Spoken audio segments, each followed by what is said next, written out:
Sedíme znova na Majdaně. Za nami je We are sitting at Maidan, Independence Square. Behind us, there is Ukraina Hotel, where journalists were watching the Maidan events 4 years ago. We are near the place where people were fighting and dying for free Ukraine. The freedom was achieved, but a terrible thing happened. Russia stole Crimea from Ukraine. Crimea has been occupied since that time. Next to me, the leader of Crimean Tatars, Mustafa, is sitting.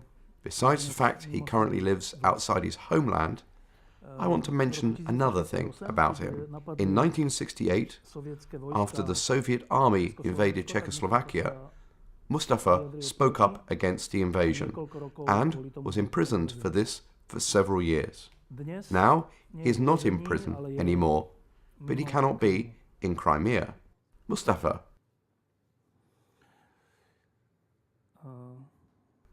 What is it like to be an expatriate, to live outside your homeland, Crimea?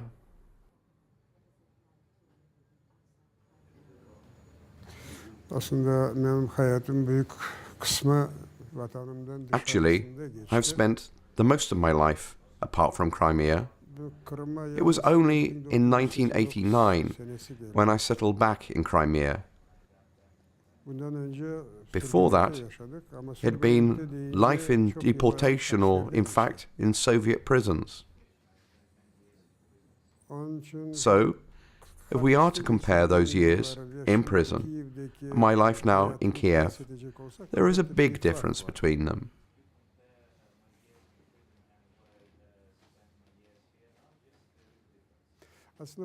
The very sense of my life has been a battle against the injustices towards my people and a struggle for right to live in our motherland.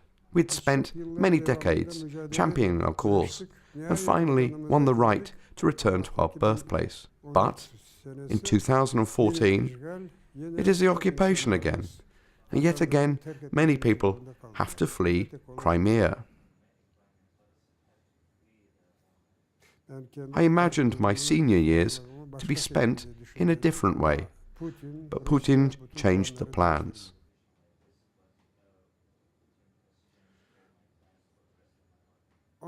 This is why the sense of the rest of my life is to return to my motherland and to see the occupants leaving Crimea.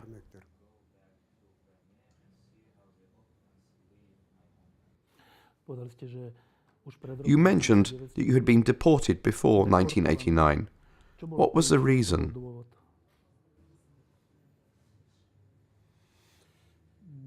It is hard to explain this. For instance, what was the reason why Nazis killed so many Jews or Roma? It is their ideology. Actually, in 1944, it was not the first time they deported the Crimean Tatars. Since 1783, when Russia initially annexed Crimea, their key policy was to expel the Crimean Tatars from Crimea and bring their own people to the peninsula instead. Within the period from 1783 to 1917, we had become a minority in our own land. At the times of the Crimean Khanate, we constituted 95% of Crimea's population. In 1917, the number dropped to 25%, and in 1944, they swept every single Crimean Tatar from Crimea.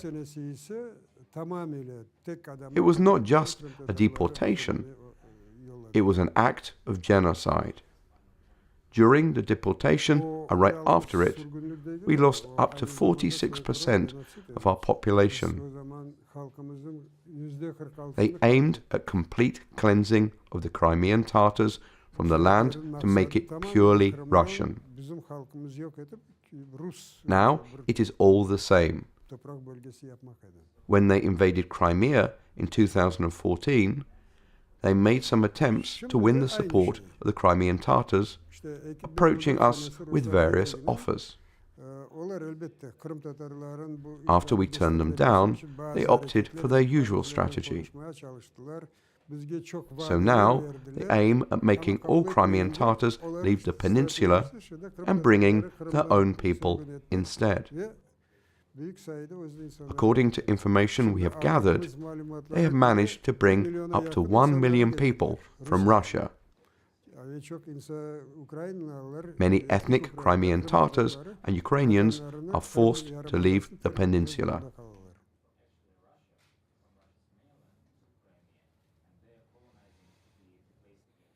How many Crimean Tatars stayed in Crimea?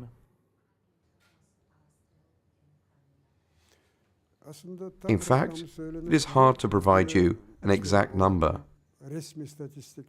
Before the occupation in 2013, there were roughly 280,000 Crimean Tatars, making nearly 13.5% of Crimea's population. 6 months after the occupation, the new so-called authorities held their own census and reported 10.5% of Crimean Tatars in Crimea. What is even more interesting is that the number of ethnic Ukrainians, who constituted around 25% of the population, dropped to 15%, according to the occupants' data. One could conclude that up to 48,000 Crimean Tatars and as many as 200,000 Ukrainians fled Crimea, but it is not the case. What happened instead is a phenomenon that occurred in 1932 to 1933 in Ukraine, when, because of Volodymyr in the following Soviet census of 1938, many Ukrainians reported themselves as ethnic Russians. This happened because of fear, because those days people got killed only for being Ukrainian. Now it is exactly the same. Those Crimean Tatars who left Crimea are now living in Ukraine.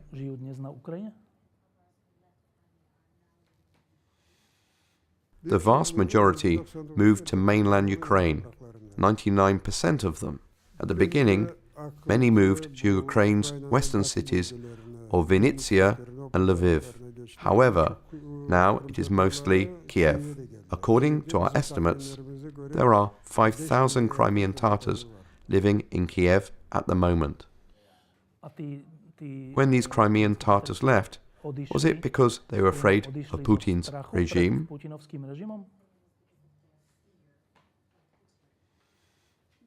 It was not because of fear. For a quarter of a century, they lived in a place with no bans and restriction. But now it is a return to Soviet times, and you can compare the regime in Crimea to the worst days of Soviet rule, that is, to Stalin's era. And yes, some are afraid. These feelings appeared after some of our compatriots had been abducted and killed.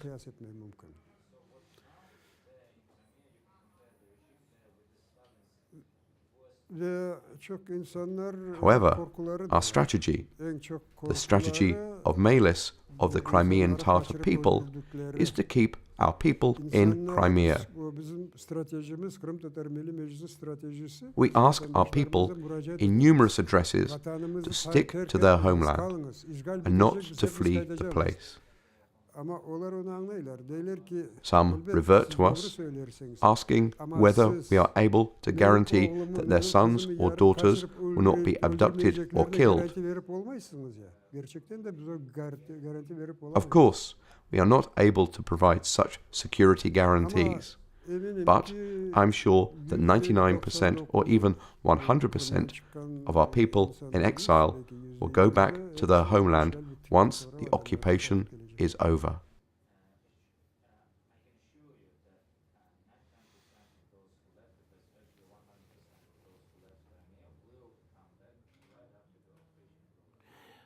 Oksana, this is such a sad and grievous story.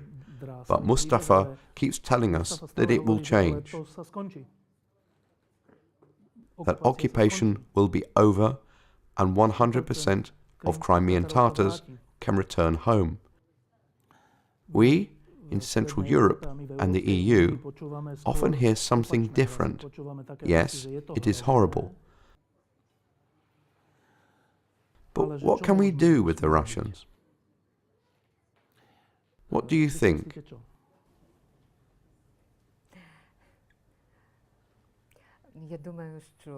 I think that you need a bit more time in Central Europe to comprehend that tomorrow it will also be related to you.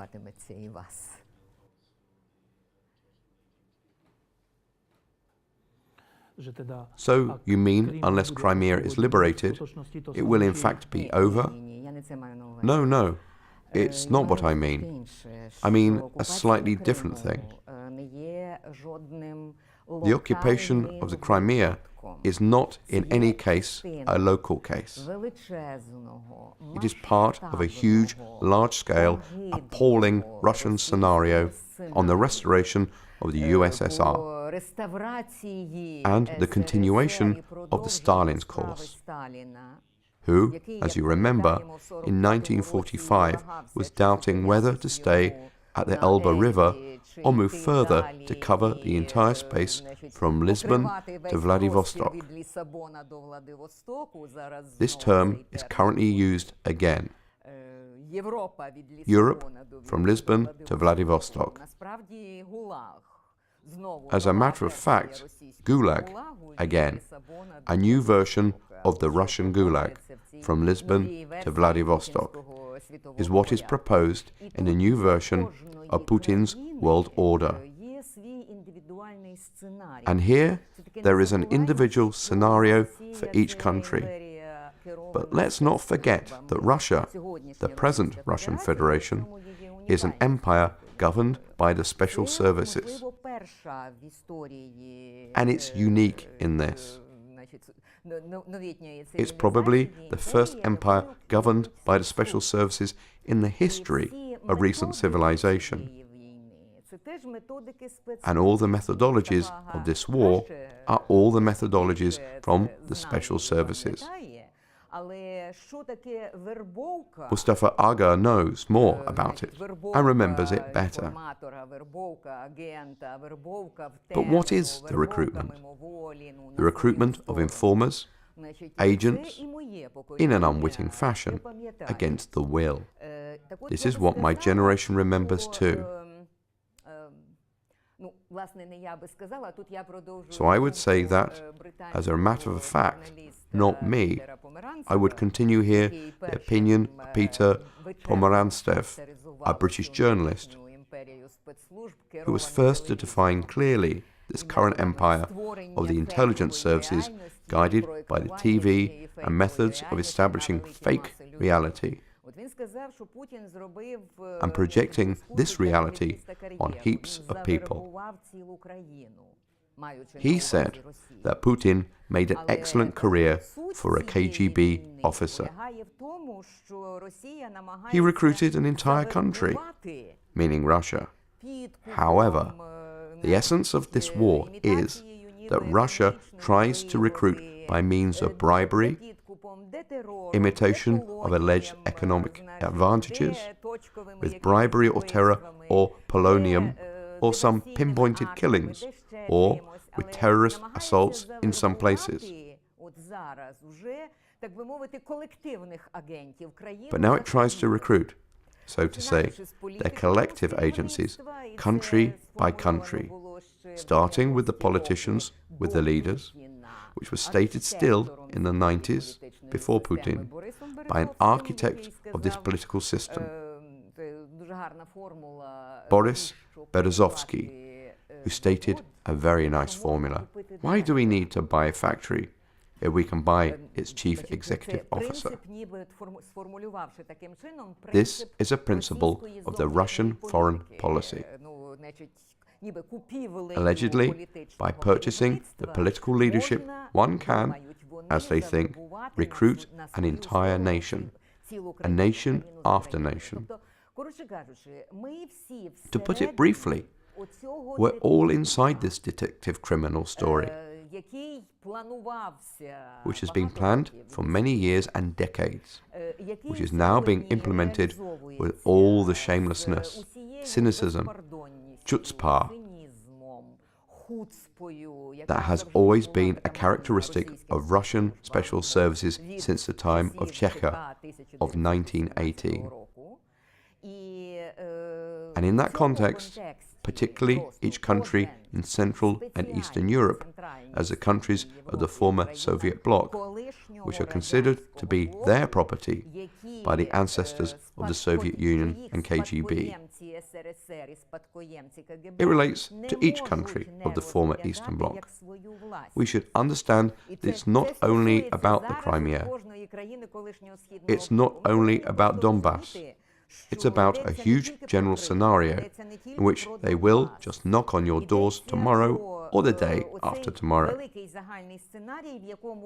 But so far, we need to understand in what kind of world we live. And these are the hybrid wars of the 21st century. Both of you are saying that Crimea will sooner or later be part of Ukraine. But on the one hand, we have Europe, which is not exactly brave in terms of dealing with Russia. And on the other hand, we have Russia, which made Crimea a matter of its pride. If you ask a Russian politician or another important person whether Crimea would ever be part of Ukraine again, they will always tell you never. It is a question of our honor, our national pride. We prefer war to giving up. And then you say that these are just words, and in reality, Crimea will become Ukrainian again. What is the basis for such assumptions?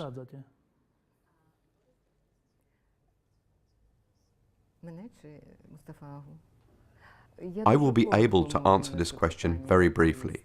You see, as a writer, I'm sensitive to language, to speech. I understand how words can be used in order to name some phenomena, and in order to disguise some phenomena. When you hear something from the Russian politicians, don't believe them. They don't have honor.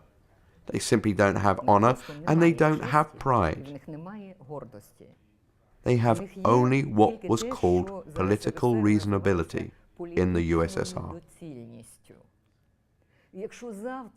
If tomorrow Russia is forced to retreat under the political and economic pressure of the world community, they will invent some justification right away, and Crimea will be returned to Ukraine with token bows and excuses.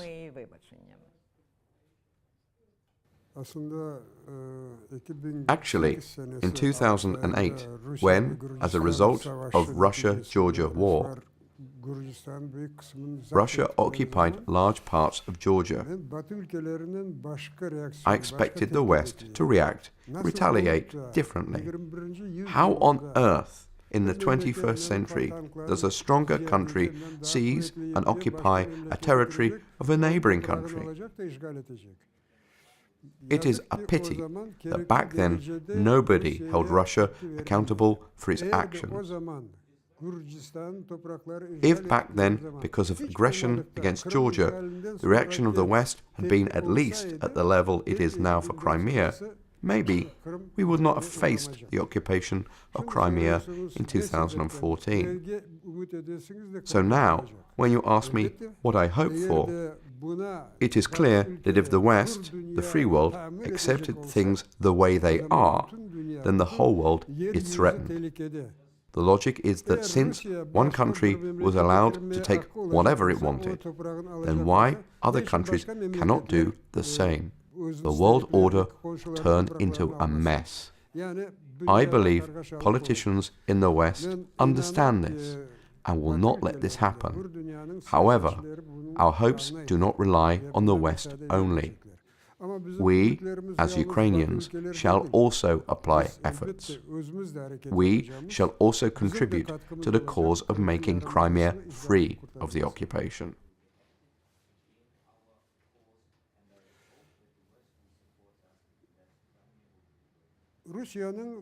Russia has some advantages. Firstly, their people, despite all the hardships, will keep obedient. Unlike the Ukrainians, they will not gather at Maidan against their president. This is why hopes for a revolution of ordinary people in Russia are in vain. Secondly, their propaganda is powerful.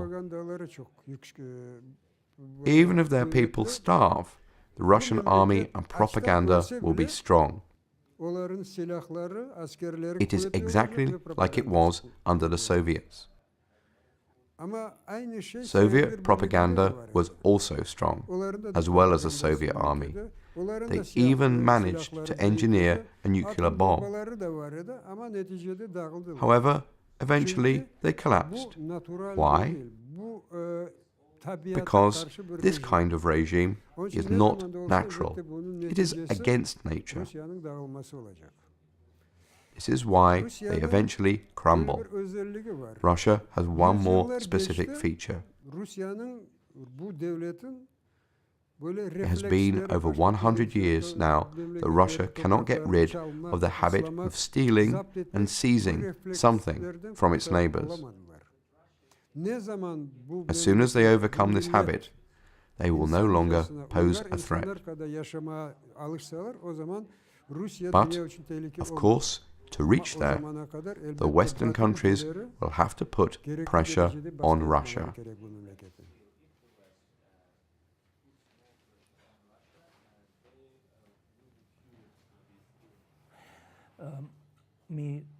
In Central Europe, we get to hear the Russian explanation of the events. And what they say is that they are saving at least a part of Ukraine from a fascist regime. But what did fascist regimes do? They invaded and occupied other countries, and they typically lacked freedom. There was one party, one leader. So Russia seems to be closer to the definition of a fascist regime than Ukraine. But this is the explanation we often hear.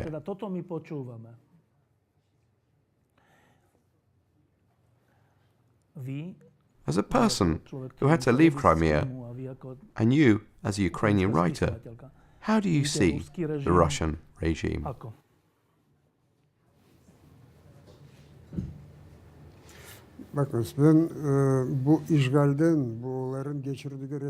Four days before they held the so-called referendum in March 2014, I had a phone call from Vladimir Putin.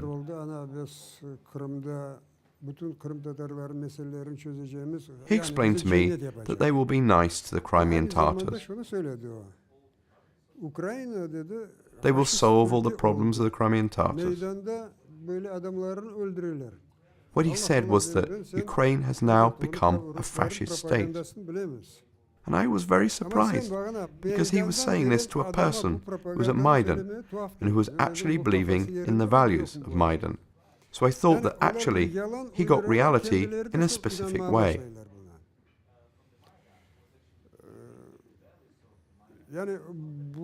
So I think that there is something wrong going on in their heads. He was saying very strange things. He was saying to me that he would, like Crimean Tatars and Russian soldiers, not get involved with each other. So he would like to ask me not to attack the Russian soldiers there.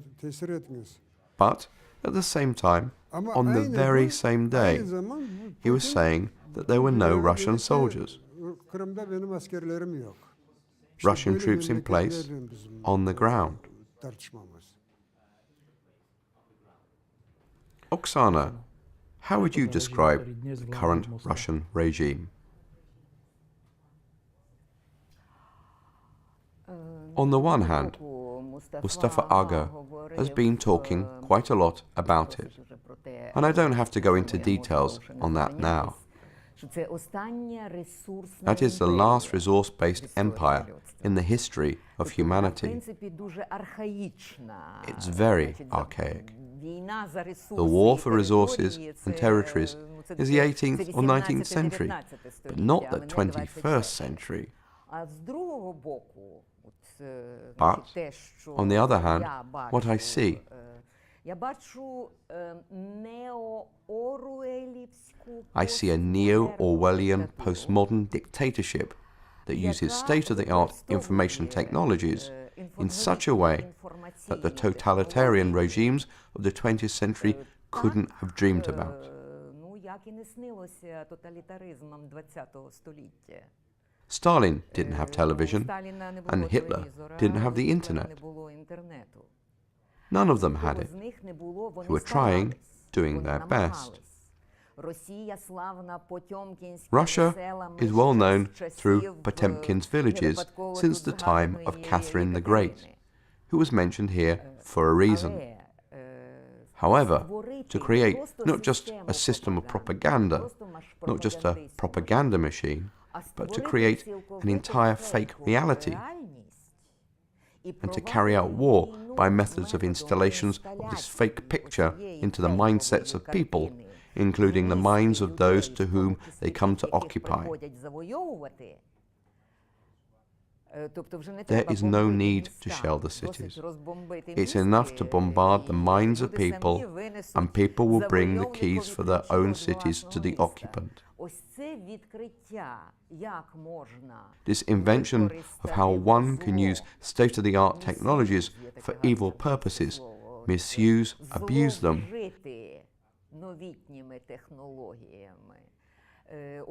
this invention belongs to Russian secret services, to Surkov or Berezovsky, or whoever was that Orwell's O'Brien, that mastermind of evil. But indeed, it's a kind of postmodern dictatorship, which is all based on fakes. And, therefore, to discuss one particular part, the moment you start saying, "No, it's not fascism, come on, take a look here," the moment you start to argue about some separately taken fake story, you are already inside the trap. You have stepped into the dialogue.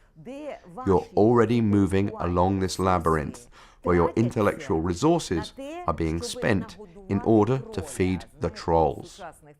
You know, in the present day on the internet, there are nice formulas and models to define this type of behavior called trolling.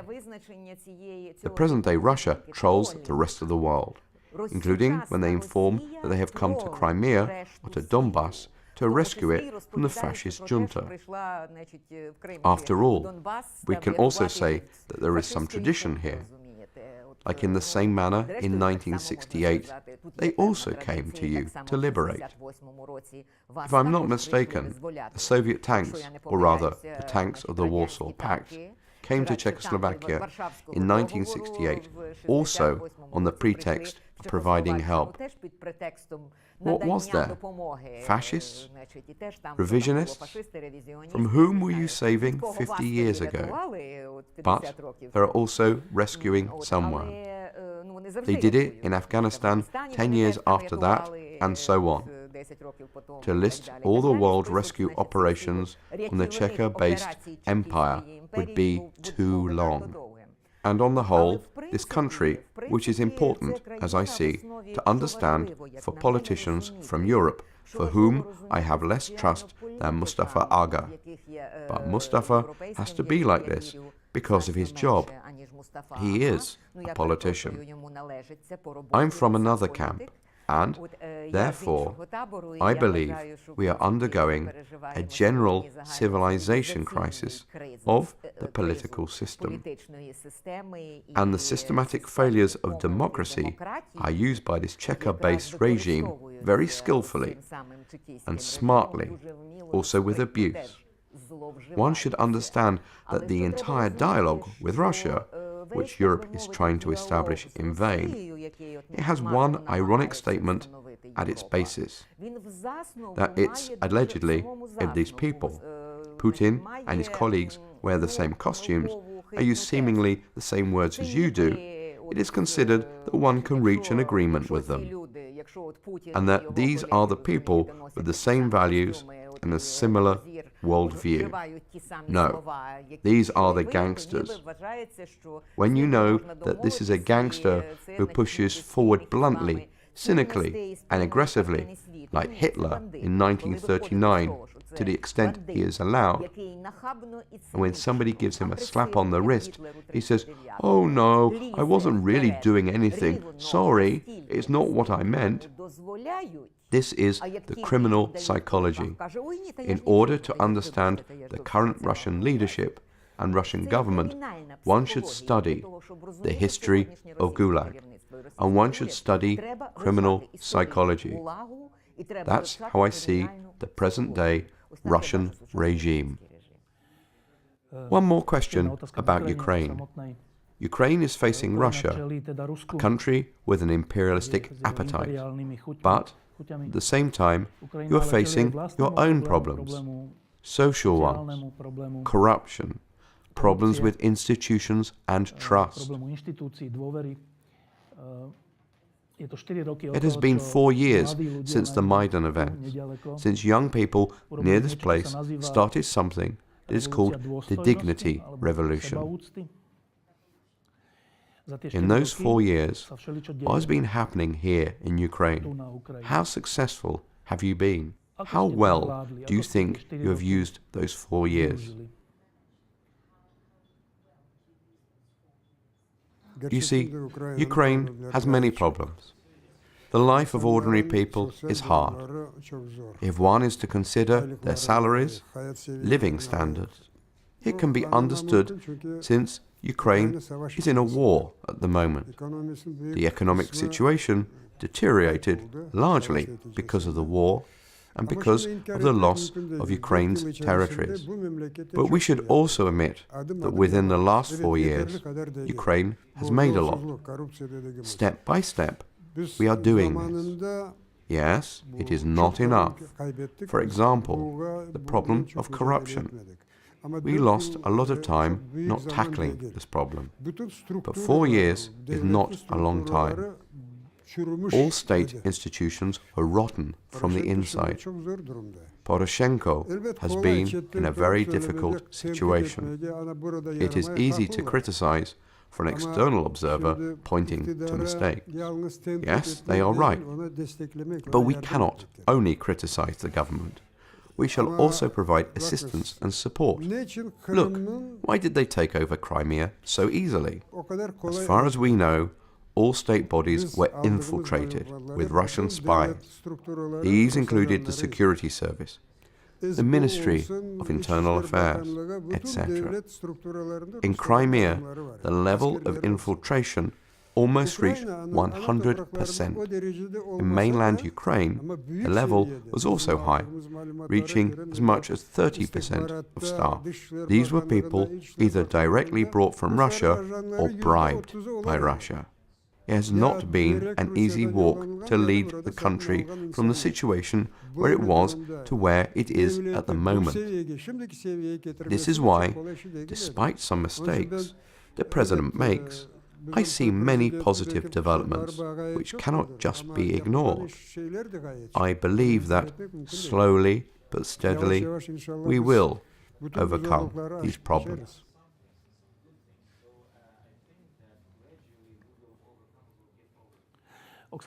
Oksana, do you think that in those past 4 years there has been mostly progress, mostly lost opportunities?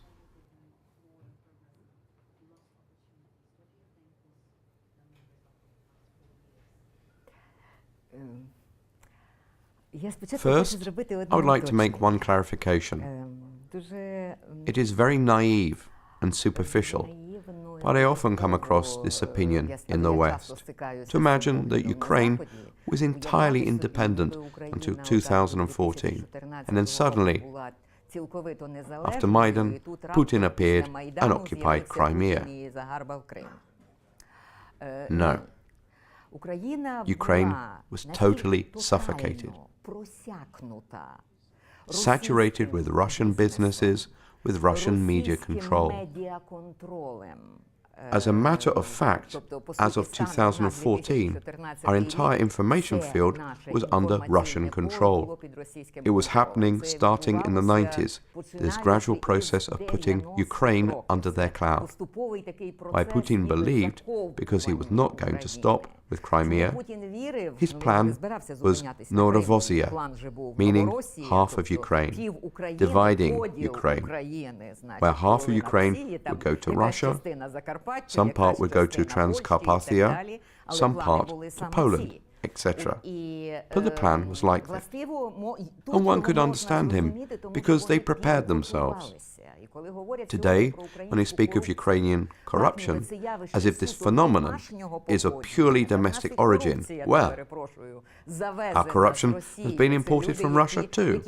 These were the people who were bought, who were part of the Russian business, and no one knows who pays them. As a matter of fact, Ukraine will really see its problems only when we win this war. Now we are in the war for independence. And only when we remove our main problem, which is Russia, from our vision, then we'll be able to see where it is our corruption and where it is those agents that will dry out together with the Russian occupation and Russian aggression. So, since 2014, which I can still see as a miracle, that at that time, Ukraine retaliated. Not by means of the Ukrainian political class, but with the help of the Ukrainian civil society. And at that time, the Ukrainian political class was smart enough to follow the civil initiative of the masses to retaliate.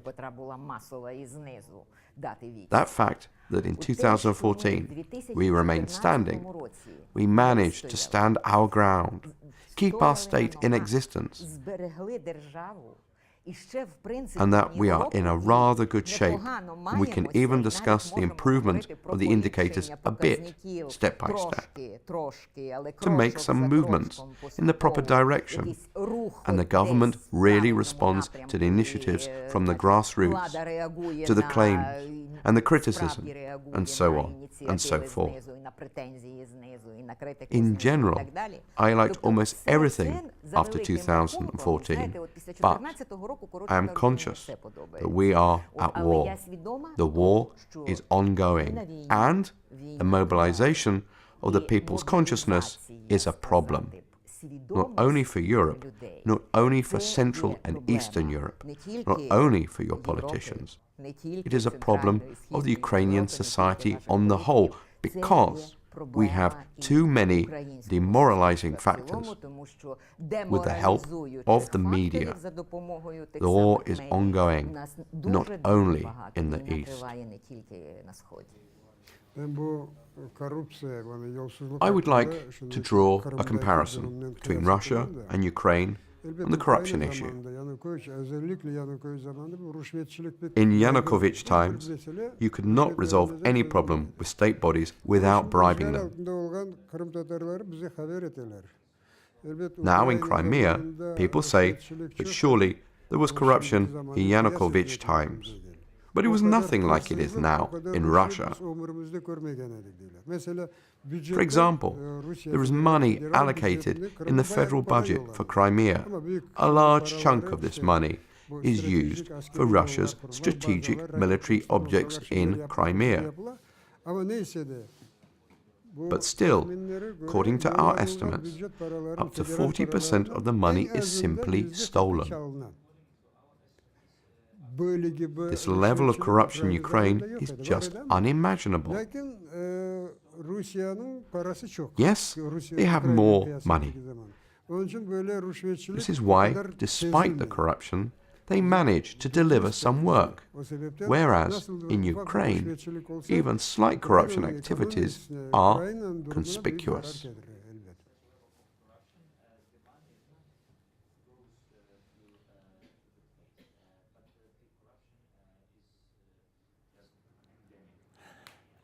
Oksana, the last question.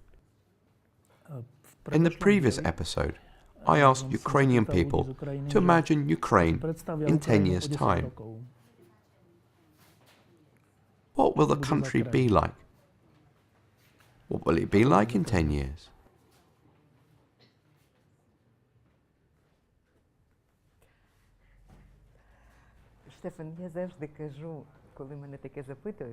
Stefan, I always say, and I'm being asked about that, and writers are often asked about some forecasts for future. Somehow they consider us to be Cassandras. But I always say that I don't know what Europe will look like in 10 years. I don't know how the world will look in 10 years. All of us, our civilization, has entered into such a zone of tectonic instability. That is, of earthquakes and the reshaping of the general civilization's character. That, in principle, one should now fasten one's belts, as they say, fasten their belts.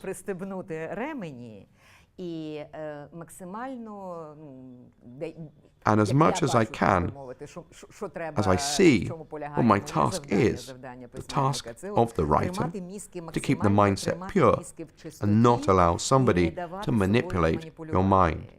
That's the task for the immediate future. And in 10 years, well, God, I believe that Russia will cease to exist in its present form. In the place of where it is now, there will be 5 or 6 various state formations, and it will be to the blessing of the entire world and the population of those territories who suffer from this terrible regime, even if unconsciously. Of course, I believe that Ukraine will be able to cope with this major geopolitical change, that Ukraine will be able to digest those flows of refugees that appear here.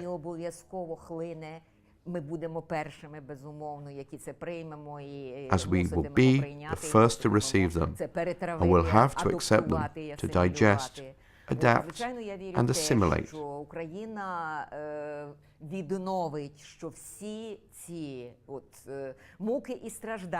And certainly, I believe Ukraine will recover from all these tortures and sufferings endured by Ukraine starting from 1918, when, unlike Czechoslovakia, we failed to keep our independence after 3 years of bloody fighting, for which we are paying now. I believe it is not all in vain, and I believe that Ukraine would recover its place in the system of European civilization, in which I still believe. I believe that the resource of what Europe has provided to the West and the world has not been depleted yet. Ресурс того, що Європа дала не тільки Заходові, а й світові взагалі. Mustafa, do you think that in 10 years you and the Crimean Tatars will live at home? Obviously, it is hard to say precisely what Ukraine will be like in 10 years' time. We might see a few scenarios unfolding depending on how things will develop in Russia. And nobody can give you a definitive answer to this question. As one writer once said, one cannot comprehend Russia with an intellect. If those who lead Russia thought about their people, about the international reputation of their government, I would be able to suggest that they will do this or that. However, Russia acts very strangely. This is why it might well be that Russia will carry on waging the war, or that Russia will crumble, or that Russia will become a democratic state. Depending on this, the situation in Ukraine will also vary. But I also hope for one thing. The mentality of Ukrainian people is a bit different than the one of the Russians. They are more democratic. They lean more towards Europe despite the influence of their eastern neighbor. And as time passes, Ukraine will get rid of this influence. Ukraine will eventually take its place among the family of European nations. Our intelligentsia and our people will work to make this happen. As for the future of the Crimean Tatars, these occupations put the Crimean Tatars in a very difficult situation. Even before the occupation, we were a minority in Crimea, and now even this number decreases, as many of our people were forced to flee the peninsula, whereas up to 1 million people from Russia moved to Crimea. It is deemed as a war crime according to the Geneva Convention. But, despite everything, Russia commits this crime.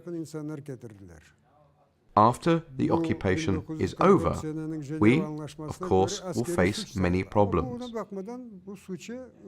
Crimea's environment has been impacted severely. We will have to figure out what to do with the military infrastructure they are now building in Crimea. We will have to apply a lot of efforts to once again make Crimea the Green Peninsula. In these efforts, we will apparently rely on the support of our partners from abroad. Crimea has great prospects. With all its natural beauties, the seas and the mountains, it can be a pearl of Europe, a major tourist attraction where Ukrainians and others spend a great time. Thank you very much.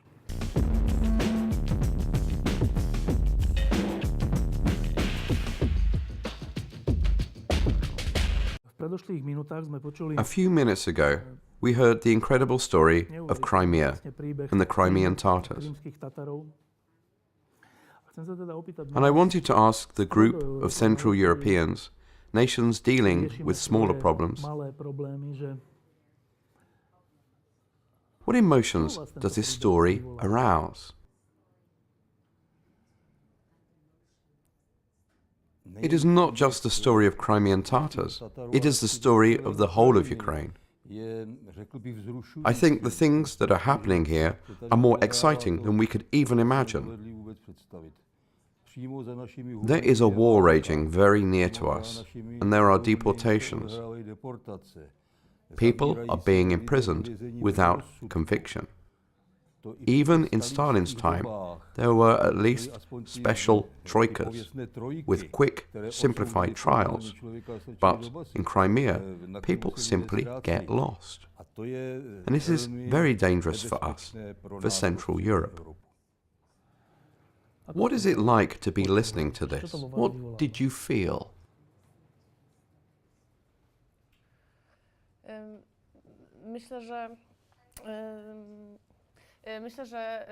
I think that, being a Polish person, I'm very close to Ukraine. Polish people were always close to Ukraine before the new government took over. This was one of the few things that connected the Polish, because the Polish like to quarrel about anything. And here, in terms of our attitude towards Ukraine, there was a consensus. This was changed in 2015, when the rightist populist party got more power. We do not have that consensus anymore. Our domestic politics, the strengthening of national identity to the detriment of our international relations, had a negative influence, and it is very sad to see this.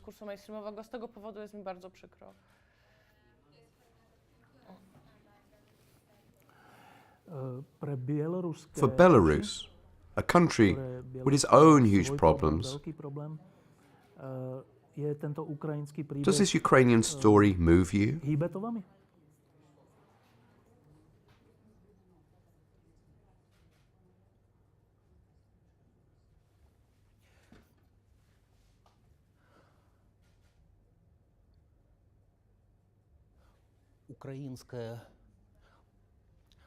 Ukrainian, frankly speaking, the not-declared Russian war in Ukraine has significantly influenced two things in Belarus during the last years.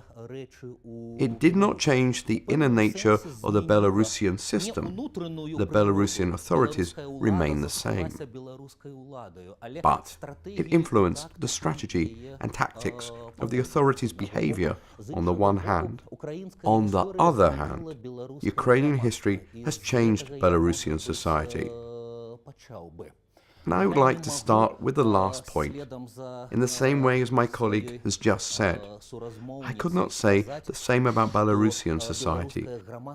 The society, in its absolute majority, supported Ukraine. The Ukrainian problems have shown the divide in Belarusian society. I am not a sociologist. I can be mistaken, but it is probably 50-50. It is shown two Belaruses. One Belarus depends on propaganda, on state media, and finally on Russian propaganda. Many Russian TV channels broadcast in Belarus and have their Belarusian audience. Metaphors of hate speech, created professionally by the Russian journalists, explode in the heads of our elderly, not very well educated persons, pensioners, housewives, those who are TV addicted. And his hate speech works. On the other hand, the Ukrainian situation has also demonstrated that there is half of the Belarusian society independent from such information manipulations. They are, first of all, internet users, who can choose different information on the internet. They are young people, mobile people, who have relatives, friends, or just like to travel to Ukraine.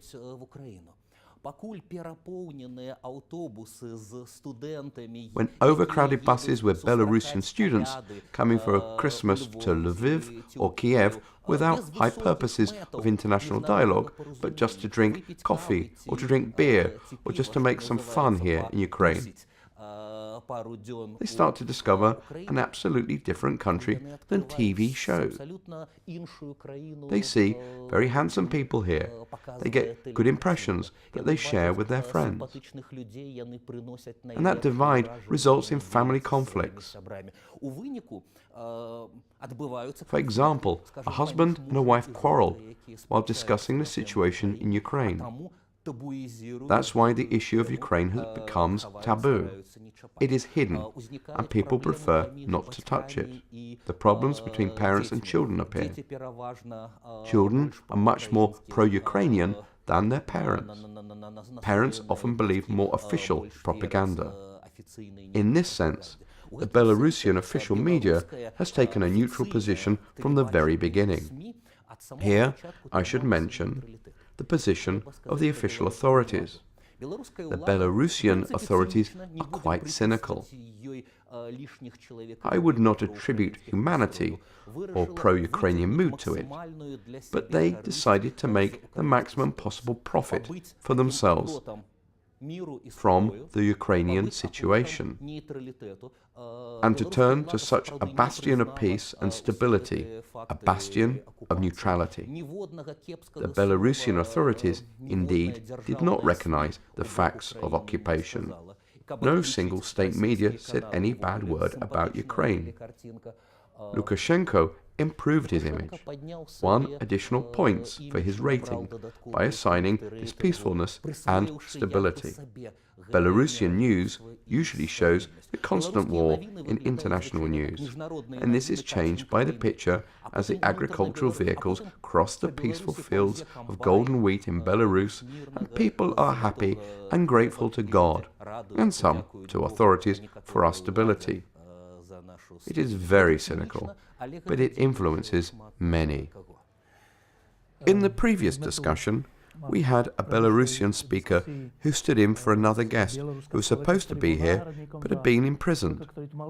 This is reality in Belarus, people being imprisoned like that.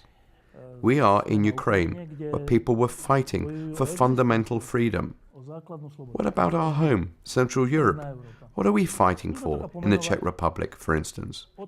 What is the key problem, the key conflict in the Czech Republic, and also in Poland? It may be interesting to hear it as confrontation. The key conflict in the Czech Republic is how we perceive the war and what is actually going on, because there are politicians like our President Zeman who claim there is a civil war, which is not true. It is not a civil war at all. This is a case of one country aggressively attacking another one. This is the first time in Europe since World War II when one country, Russia, started a war on another country, Ukraine. It is a case of aggression, and it is very dangerous, as it is tearing down the whole security system we have in Europe. We need to realize that this war is also led against us. In our country, we have no shooting and people being killed, but Russia has been waging a hybrid war against us for a while, and its goal is to destroy the European Union, to destroy us, in fact, because we are the EU, and they are doing well. We are in a state of war with the Russian Federation. It is a hybrid war. But sometimes the lies they are spreading are much more powerful than cannons or missiles. Naturally, we have our own problems. The main problem of the Czech Republic is the existence of the Communist Party. In this regard, it is very interesting to observe how the Communists approach the situation in Ukraine. I mean, the Czech Communists. They support Russia. It is because the Maidan events in 2013 and 2014 were a revolt of the Ukrainians that resulted from their historic experience. The Ukrainians remember famine, gulags, all of the deportations, and Brezhnev's rule. And they don't want to submit to the yoke of the Eurasian Union, which is in fact the new Soviet Union under the rule of Vladimir Vladimirovich Putin. Furthermore, the nature of the revolt was very anti-communist. Just remember how many statues of Lenin were pulled down. That was a part of the 2014 events. And that's why Czech communists support Russia and get internationalized. In the Czech Republic, there are major collaborators of those who are waging the hybrid war against us. When I observe it from Slovakia, it seems to me that the main Czech conflict is whether a man who is a former agent of STB, the Czechoslovak state security of the communist era, and at the same time person investigated for subsidy fraud, can be the new prime minister. Don't you think this is currently the main issue? Of course, but we're now talking about Ukraine. By the way, our reigning prime minister comes from Slovakia. He's naturally our main issue, but it is not that relevant for Ukraine. What is relevant for Ukrainians is the question of how to stop the war, and the European Union is not helping that much. Let's go back to the Czech Republic though. If Prime Minister Babiš is the main problem, how come so many people don't really mind his STB past, his fraud and media manipulation? That is because they are winning the hybrid information war. They are very experienced with that. I'm talking about Lubyanka, Russia's Federal Security Service, which is the former KGB. It is also connected with the fact we are under the influence of the Soviet Union for so long. I always remember one exceptional Russian woman, Valeria Novodvorska, who used to say, "We, the Russians, prefer a sausage to freedom." And sometimes I feel that we, the Czechs, also prefer sausages to freedom. And that's why we are so indifferent to the fact that people are getting killed in Ukraine. We continue to be indifferent to what is happening around us. We are more interested in having some tasty food. The main conflict of today's Poland?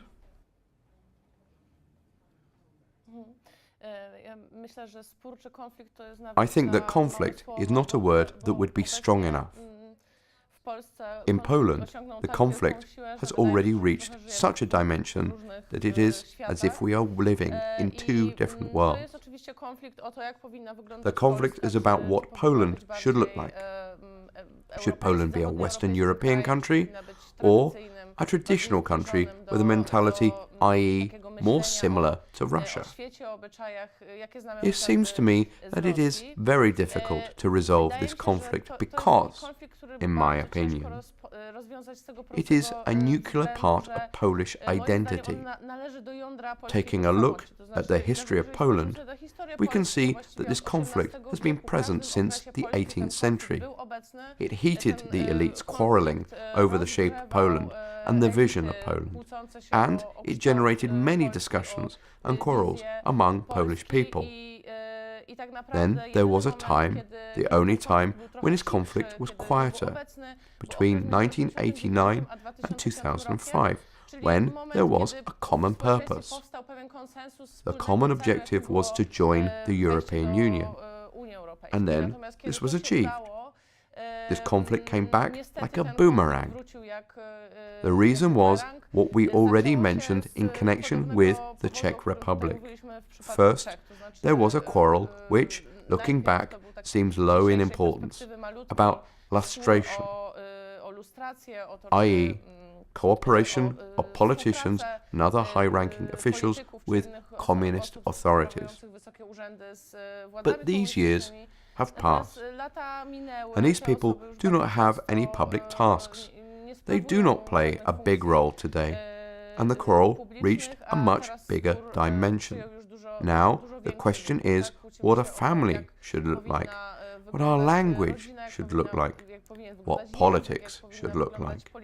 And despite the fact that there are also disagreements within the respective groups, because, as I said earlier, Polish people like quarrels very much. Unfortunately, now in the media and in politics, there is a polarization, thanks to which I can say whatever I want about my enemy, about the other group. Neither of the groups has got a positive program. They rely on the denial of the other group. In my opinion, this is a very dangerous trap, from which it is very difficult to get out.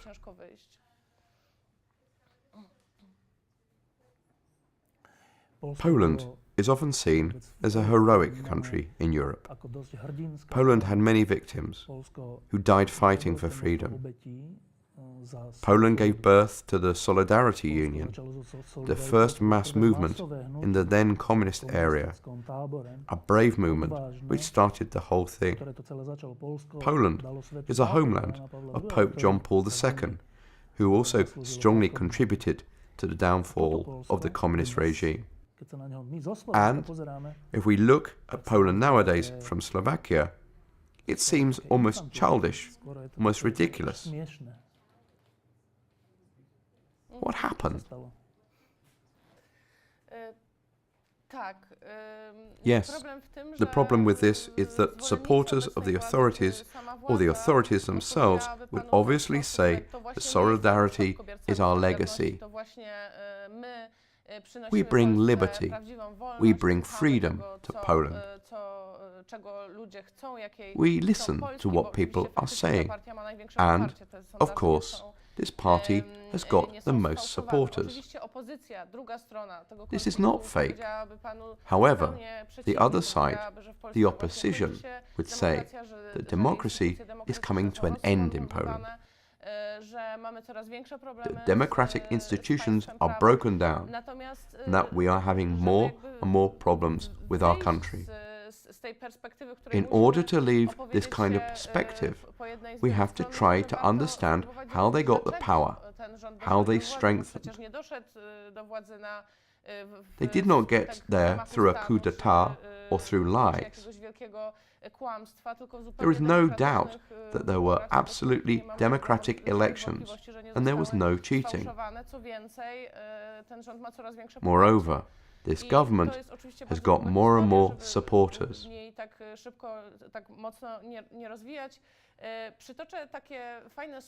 There is a nice word in Polish media, pendolinizacja. Pendolino is a fast train that connects Warsaw with other big cities. This was a flagship project of former Liberal governments. The government of Donald Tusk was very proud of this project. At the same time, almost 50% of local railway connections have been closed down since '89. This symbolizes exactly what happened in Poland.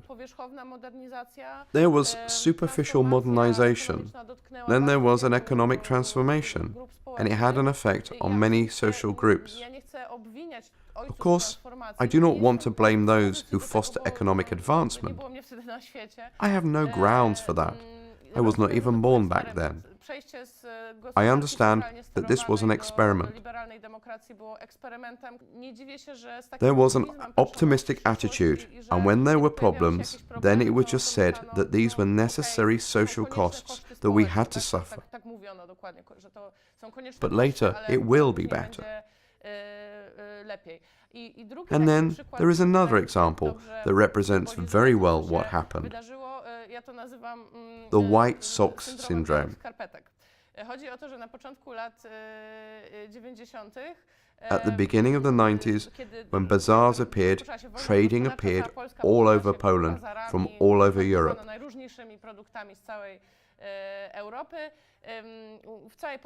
Then Polish people thought that wearing white socks was a symbol of Western Europe.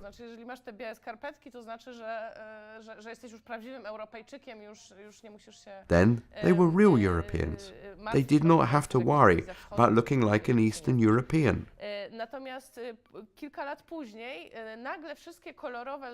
But a few years later, there started to be articles saying that these white socks were fake, with fake brand names on them. Europeans do not wear them at all.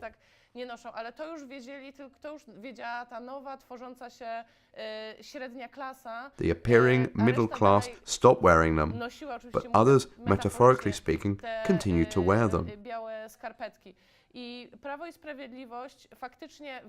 Then Prawo i Sprawiedliwość told people that they do not have to start a business. They do not have to follow Western Europe. They can be whoever they want. That is how they became successful.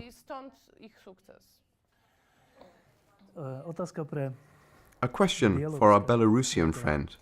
When you hear what is going on in Poland, where they are basically taking down the rule of law, when you hear that in the Czech Republic they elected a prime minister who's being prosecuted, or when you hear about Slovakia, where a journalist was shot, what does it say to you, the Belarusians, about us, Central Europe?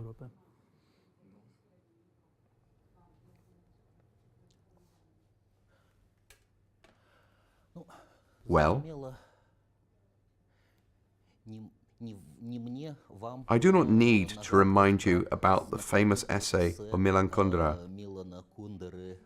The Tragedy of Central Europe. For many years, the Belarusians used to have this romantic nostalgia about Europe. We strive to be in Europe physically. However, we are still separated from the EU by the border. But together, without thinking about Europe, many Belarusians first say about European values. Among them are a respect of human rights, respect of adversaries. The famous phrase attributed to Voltaire could be born only in Europe. I do not agree with you, but I would give my life for your right to express your opinion. Dialogue as a European value. For sure, today the liberal Belarusians, the Belarusians with democratic values, themselves feel disappointed with the present-day turn to the right. to a conservative policy, to xenophobia. However, the Belarusian opposition is also quite varied. There are left and right parties.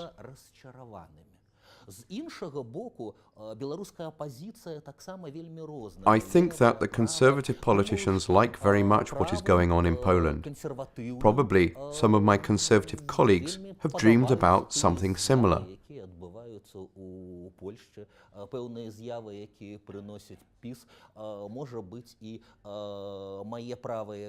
But we have a number of our own actual Belarusian problems. I would come back to the connections with the Ukrainian situation. Since the beginning of the war in Ukraine in 2014, the Belarusian regime has started a limitation policy. The first is limitation of political thought, limitation of light liberalization, and what we called soft Belarusian, Belarusification. Since the beginning of the war in Ukraine, the regime for the first time has realized the risk of the society living for decades without any culture, any serious culture. It turned out that among the priorities of the incumbent government has been folk, more kitsch folk, and sport, hockey, biathlon, but not literature, serious music, philosophy, not thinking as it is. For 20 years, the titular nation, the Belarusian nation, has made do with its own language. To simplify, in the 90s, Lukashenko believed that he could achieve a unified state with Russia and become its president. Late Yeltsin illusions, refusing the burden of Belarusian culture and any culture at all.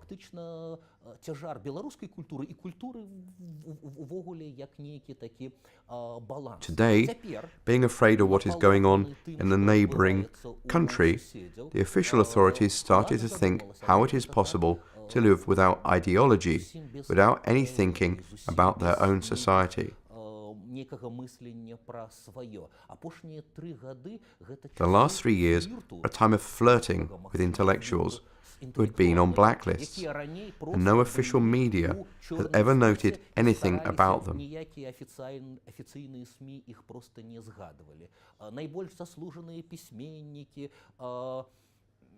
The most known writers, the rock musicians, they have their concepts of solidarity with Belarus in Poland.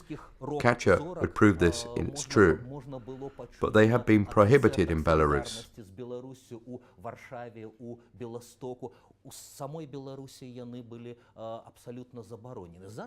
Nowadays, there is a kind of dialogue and flirt, the policy of soft Belarusization.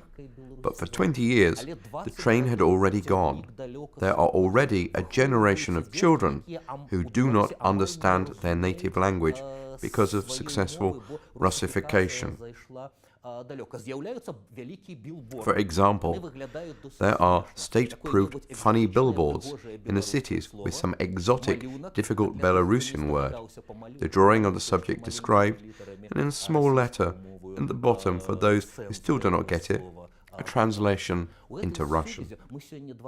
Today is March the 26th. Yesterday, we had a great holiday in Belarus. The 100th anniversary of the proclamation of the Belarusian Democratic Republic, BDP, in 1918.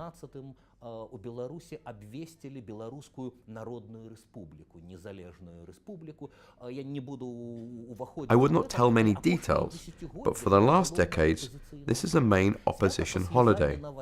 A holiday with the tears for opposition supporters, because every year, people have gone out into the streets and got beaten by police. And the holiday turned into political demonstrations, protests, and massive arrests. This year, the Belarusian authorities, for the first time in recent history, got involved in dialogue with the opposition-minded people and allowed them the official celebration of the 100th anniversary of the BDP. Yesterday, dozens of thousands of people gathered together with flags, with Belarusian rock and roll music. For the first time, the holiday was celebrated without a negative mood, in a euphoric atmosphere.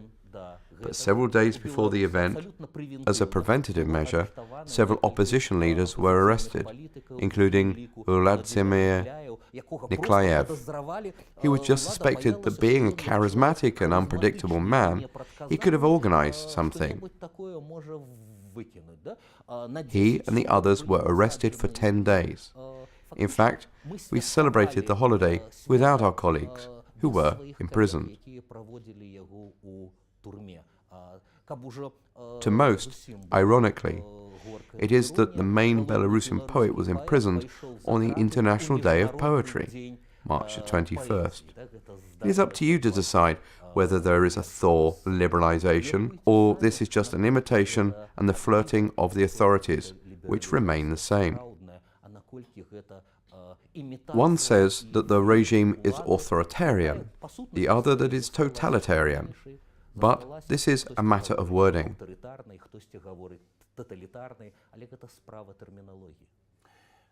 I cannot omit a topic that paradoxically almost ensures victory in elections, whether in Slovakia, the Czech Republic, or in any Central European country. And that is the topic of refugees. Although they don't even want to live in our countries.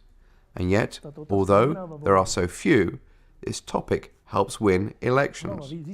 Again, it is something that seems childish, but it is true. Would you say we are children? We are not children, but we are somehow spoiled.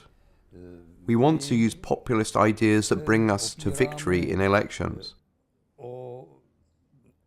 That's the main reason why politicians act like this in our countries, because people follow them. So, there is a crucial task for us. We must not allow the refugee topic to become the main one in public discussion. We have our own issues to deal with, and we need to partner and defend ourselves together with the other countries in the EU. The key message is that we must not allow them to use the so-called refugee crisis to undermine the European Union and destroy it. The EU guarantees our security. If it breaks down, all of Europe's old wounds like Alsace or Transylvania will open up, and all the old conflicts will emerge again. They will arise again if the EU breaks down, because it is the EU that holds us together and guarantees peace. What I can't understand is why the great Czech culture, with its strong background, is not able to demonstrate that this is a lie. You are right, it is a lie. It is because we are losing in the information war, because they are better at this. Lubyanka is doing better. Russia's federal security has experts who have been producing lies for decades. Their political approach is traditionally built on lies, and they are very experienced. Russian diplomatic schools such as MGIMO, which also existed in the Soviet era, even teach you that lies are a part of diplomatic work. All diplomats tell lies sometimes, but they are actually taught at school. It is possible to tell lies. Russian politics is based on lies, and this is what undermines us, whether us, the Czechs, or you. Why aren't we immune to such obvious, simple lies? We have become too comfortable and got used to not thinking too much in those 40 years of totalitarianism. Like the Belarusians, some Poles and Russians, we follow leaders who force us to accept their will. We are not able to protect ourselves. And this is a fault of our political and cultural elites, who are not able to stand up against this evil and fight back. And in Poland, how important is the refugee issue? Yes, as in all the other countries of Central Europe, this is a hot topic in our politics. And it was exploited in a disgusting way in the PIS election campaign, but mainly after the elections.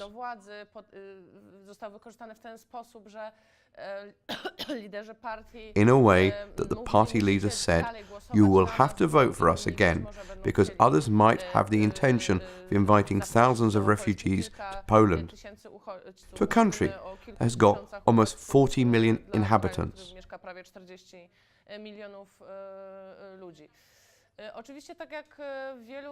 Like in many other countries in Central Europe, in countries which, I think, have got fairly similar reasons. Why was it so easy to reach this? It is difficult to believe it now, but research shows that 8 to 10 years ago, Polish people had a more positive attitude towards accepting refugees than Germans had. Today, this sounds absurd. Surveys show that today a vast majority is against accepting refugees. This shows how well the xenophobic propaganda works. Speaking of the reasons, one of the first reasons was the shift of borders and saying that Poland is a mono-ethnical country after 1945, and Polish people, also because of the Iron Curtain, did not have relationships with other cultures for many years. Therefore, it was easy to create and maintain certain stereotypes. Then there is another neglected issue.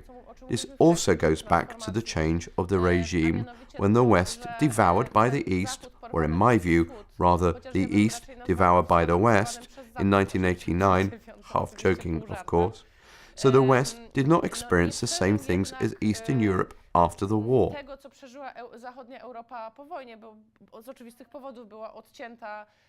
Post-war governances were based on a certain anti-nationalistic agreement, on the basis of never more, never more.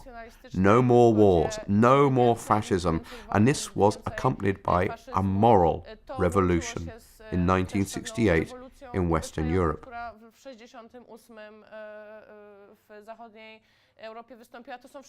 These things were totally unknown in Central Europe. I understand that this cannot be taught within 5 seconds. We cannot teach new categories in that little time. The countries of Central Europe had to face 2 totalitarian regimes in the 20th century. And after such fresh traumas, it is easy to touch upon delicate issues. Now it is easy to say that Brussels is the new Moscow, that they are forcing different things on us. We know these schemes from history, so even in the actual context, this is manipulation, because, in my personal view, this is manipulation, unfortunately. There is a receptive target audience for this, and there is another very important issue, but I forgot what it was. The last question. We are now sitting in a restaurant called Crimea. Crimea is being occupied. Behind us there is Independence Square, and a street with dozens of memorials to those who died so that Ukrainians could make free decision and decide where to belong. It is a special situation in the Crimea restaurant at Maidan, near the place where people died for a better future. The costs have been enormous. We had here the leader of the Crimean Tatars, who has been expatriated. We are from Poland, the Czech Republic, Slovakia, and Belarus. What does this place and this situation tell you? What does it mean in relation to our own countries? This location, Maidan, is a place where we, whether Czechs, Poles, Slovaks or Belarusians, should pay tribute, because Ukraine is not only defending itself against the aggression coming from Putin's Moscow, Ukraine is also defending us. So I would like to say, this beautiful greeting I learned here, the one that was also heard during Maidan, Vivat Ukraine!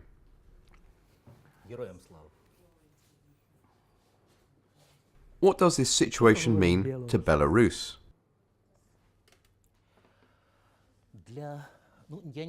I would not dare to speak on behalf of all Belarusians, but would speak on behalf of my colleagues, like-minded people.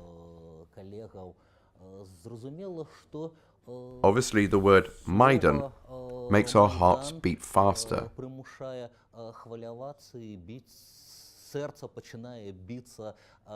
Several times during our recent history, the events in Maidan have inspired the political activism of the Belarusians.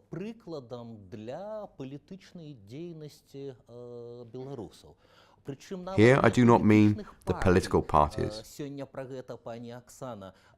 Today Ms. Oksana Zabuzhko talked about that previously.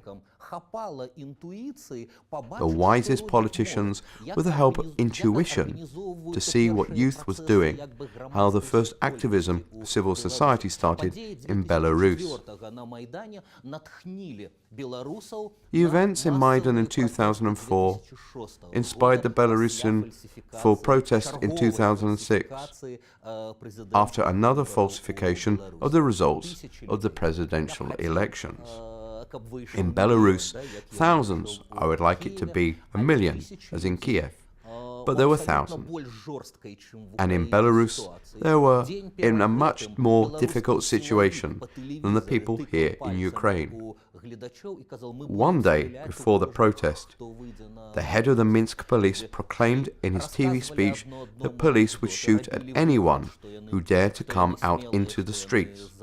But people came out, telling anecdotes to each other, demonstrating their courage and pretending that they had fun. But for sure, everyone had their knees shaking. But dozens of thousands of people went out and stood for several days in the main square of Minsk, Kastriknitskaya Square, October Square, which we renamed Kastus Khadanovich Square. People were standing there at night, surrounded by police, protecting the camp from provocations. Then, at the end, all the defenders of that Maidan were arrested during one night. Another example of the now successful revolution here in Ukraine inspired us in 2010, when once again there were huge protest demonstrations in Minsk. However, we lost twice our smaller Maidans. That's why we have white envy to the ability of such a great number of young, creative Ukrainians.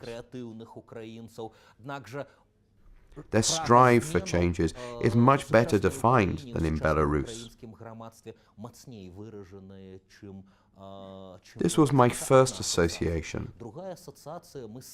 Secondly, we bow down to the heroes of Maidan who were killed here. One of the first killed was a Belarusian, Mikhas Zikanuski.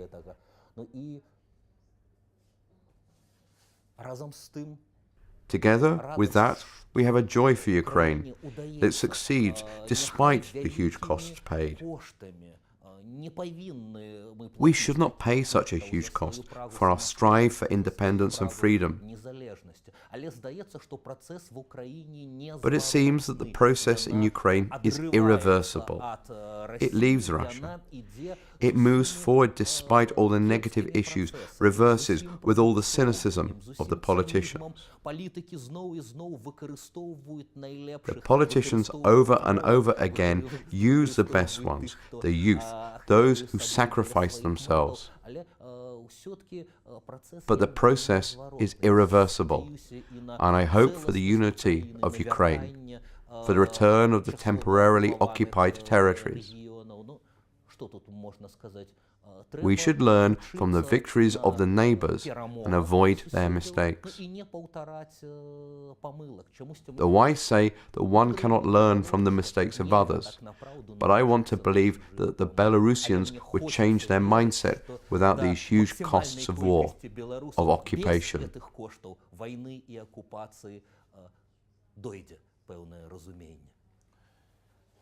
Maidan and today's Poland, what is the relation?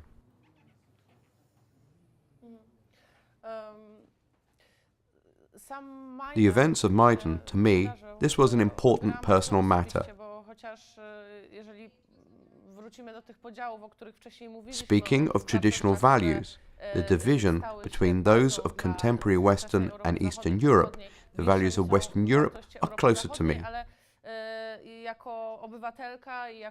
But as a citizen and as a journalist, privately, I feel much better in Eastern Europe because I feel myself a citizen of all Eastern Europe. Being born as a Polish person, I can understand quite well the problems of Hungary, Ukraine, or Belarus, or other countries of Central Europe. I was born in 1990, and I grew up in the belief that that part of our history is already over. I will already be in Europe. I had no idea that at the age of 28 I would travel to other countries and earn money by explaining what happened in Poland. About Maidan and the terrible things that happened there, this showed that bad things happen everywhere and that not all the revolutions have a positive ending, a utopian ending.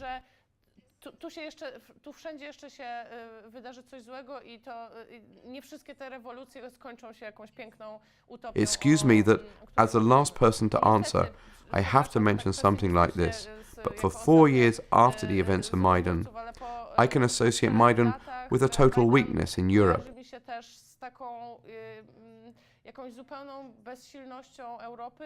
Europe has to focus on her internal problems more and more.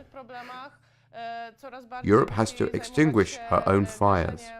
And, maybe in the future, there will be no power and no patience in Europe to deal with other countries' problems, with Ukraine's problems,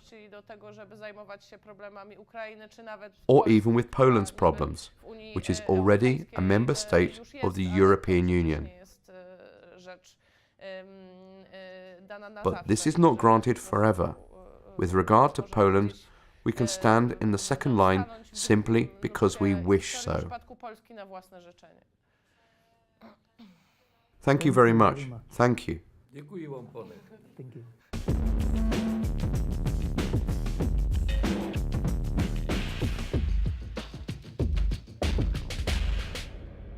Thank you. In this session, we first talked to the leader of the Crimean Tatars and a Ukrainian writer. Somewhat surprisingly, they both expressed unshakable faith in Crimea becoming part of Ukraine again. Let me ask you, as a journalist, is it realistic?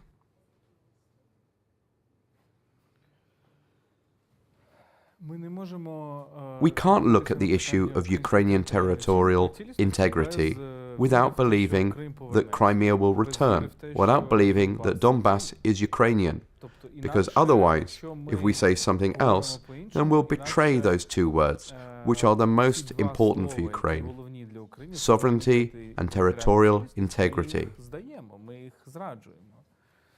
So, I think that each Ukrainian should say this. And we cannot say that Donbass is lost,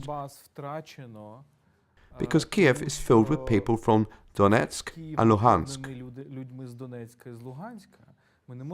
We cannot look into their eyes and say that we gave up. In the same way that we are sitting now in the Crimean restaurant, and Crimean Tatars became such a big part of Ukrainian identity that if we, the Ukrainians, would say that we will not return Crimea if we are realistic, it would be indecent of us. That's why Ukrainians who believe in their country will say this. Another question is whether it's realistic to forecast which steps can lead to the returning of Crimea. And here we take a look at the history, whether those parts of the country occupied by Russia were returned, such as Abkhazia or South Ossetia, or, for example, Transnistria in Moldova. Do we have empirical evidence that in the post-Soviet era, the victims, the Russian aggression, were able to restore their territorial integrity? The answer to this question is that we don't have such empirical evidence until Russia exists as it is now. So we live in this contradiction. It is often said that Russia only understands the approach of power and that standard diplomatic and political means will never work in cases such as Crimea. And the same people often add that in postmodern Europe, there is no will to express power anymore. Let me make it clear, I'm not talking about war. I mean power as such. Do you believe in Europe's power in terms of Crimea? Yes, I believe in this, because at least I agree with those people who say that yes, Russia understands the force. You see, Russia didn't get the logic of the Western world, what we call a positive sum game. For Europeans to understand Russia, they need to remember what their countries used to be 100 years ago. For me, Russia is thinking in the way that the big European countries were thinking at the beginning of the 20th century. It was the colonial logic, and it was animal logic, in a way. The states positioned themselves as big animals that were fighting for the territory. And it's not even geopolitics. It's zoopolitics. It is the understanding of the politics as a fight of big animals. And here, Russia is thinking of it as a fight with a negative sum. It's ready to lose. It's ready to suffer and to get injured. And its main motivation is to cause more injuries to other parties. And this way, they are even ready to endure sanctions, if they believe that in this way they create more pain for others. And Europe is trying to move forward with the following logic. Oh, let's look for a compromise. Let's look for some situations where both sides can win. And Russians think it's a weakness of Europe. And if they think it's a weakness, they start acting. Does the Western world need to look for and get back to this issue of force? I think yes. It does. But we need to think how to do it wisely, so that we don't go as low as they are, so that we don't imitate the Russians. So I believe there are a few very irritating issues for Russia, where Europe can create pressure. The main one is the energy industry. I understand that Ukraine and Ukrainian journalists must have been absolutely consumed with local affairs in the past years. Whether the war or all the other changes Ukraine has been undergoing. In the second part of the session, we talked about Poland, Central Europe, and Belarus. I'm wondering if you have any remaining capacity to follow what is going on outside your borders. How do you see current Central Europe?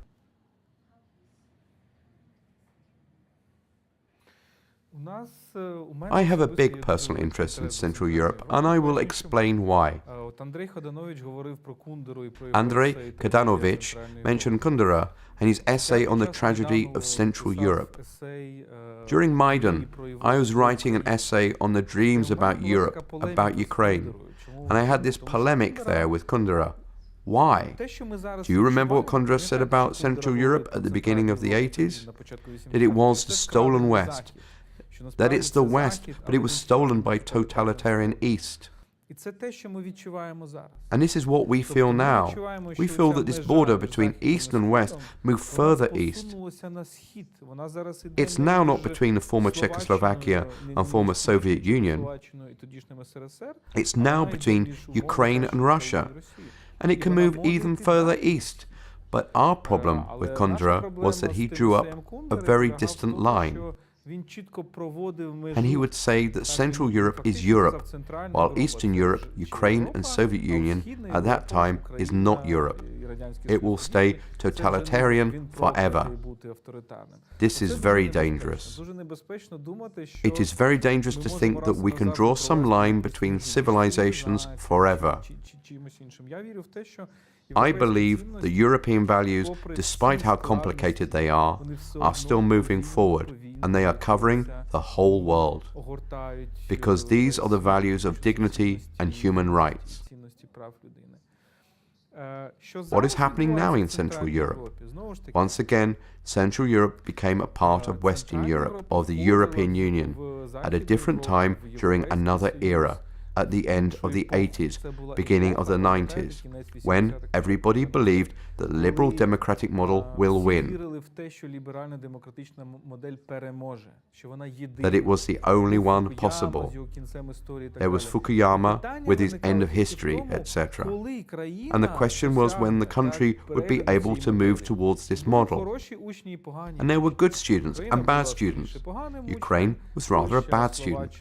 Poland, Slovakia, Hungary and the Czech Republic were good students. But it's different now. Now we see two models at least. The authoritarian model is making an expansion too. So it's not the question of this transition, as it used to be called. It's a question of battle. And we don't know who will win. Maybe it's the authoritarian model that will move to the west and the liberal model will move to the east. So I think that Central Europe is going through these very painful processes. It becomes the victim of this new neo-authoritarianism that we mentioned today. But it's important not to fall into despair, because in some way, for me, it is the continuation of this European idea that our Polish colleague mentioned. The Polish people vote to some extent for those who don't think that European model gives them an opportunity for their identity, their self-identification. What is self-identification? It's a very European value. So, behind the mask of those neo-conservative values, there is the European value of identity and uniqueness. So it seems to me we should not bury Central Europe. For Ukrainians, it is a very painful process, because those countries were, and still are, a model for us. But we're entering a more complicated process where the game gets more complicated, and we don't know which model of those two will win. We need to fight to make a European model win. And the last question. After 1989, all of us were proud of our countries. Now it has changed. Half of Poland feels sort of ashamed for the country. Half of the Czech Republic is ashamed of the president. Half of Hungary is against Orban and disapproves of what he is doing. The pride of our homelands, which we had after 1989, has been undermined. So this is a personal question. Are you proud of today's Ukraine? Yes, I am proud of my country. I understand that there are huge difficulties, but when I look at the people who went to the front lines and who returned, for example, we recently published a book about the stories of the veterans. And these are fantastic people, because these people are often very educated. And they went to the front lines. What happened to them when they were away at the front? They faced danger. They risked their lives. They put their lives in danger. It is the highest stake that a person can place for what they fight for. So they went through that, and they now return to a peaceful life. And they do incredible things. They create new businesses, and they are not afraid of anything. And I am very proud of this. But I can tell the Czech people, Polish people, Hungarians and Slovakians that at the times of Yanukovych, we had nothing to be proud of for our country. In Kuchma's times, we were also ashamed of our country. It's important not to allow the seizure of power. We understand it can be some neoconservative, nationalistic return to power, and this is how democracy works.